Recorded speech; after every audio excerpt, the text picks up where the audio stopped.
10 Republicans joined with all Democrats to vote in favor of impeachment. 4 Republicans did not vote at all. Let's take a listen to how the debate played out on the floor today and a look at what comes next.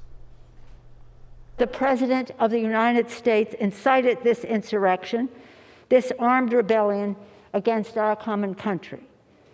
He must go. He is a clear and present danger to the nation that we all love. Democrats in the House of Representatives spent the day condemning President Trump for inspiring the assault on the Capitol 1 week ago. Few Republicans spoke out against the president, but a handful did release statements saying he should be impeached.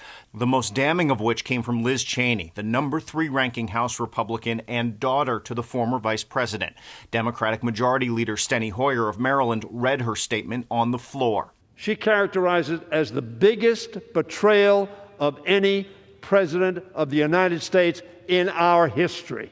But the vast majority of Republicans say impeaching President Trump with 7 days left in office goes too far and is divisive. They floated the idea of censure and a bipartisan commission to look into what happened. Most echoed the sentiment of Representative Jason Smith of Missouri. At a time when our nation is more divided than ever before, let's put people before politics. Democratic leaders say they will sign and march the impeachment article over to the Senate immediately. But Republican Senate Majority Leader Mitch McConnell will not bring the Senate back early and says a trial will happen after President Trump is out of office. Democrats say that's still worth it because a guilty verdict will still stop the president from running again in 4 years. He poses a continuing threat to our nation, to the integrity of our elections, and to our democratic order.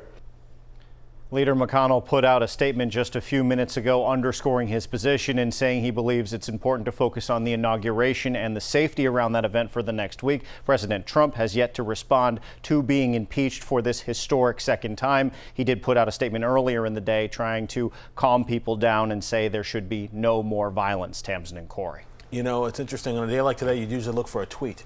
But there's no tweet because he's off Twitter. But we are hearing he may actually do like a video statement later. So we'll stand by for that. Yeah, as soon as we hear that or see it, we'll bring it to you. But of course, stay with Pix 11 for continuing coverage of the second impeachment of President Trump, the only president in history to be impeached twice. You can also get the latest updates at pix11.com as well.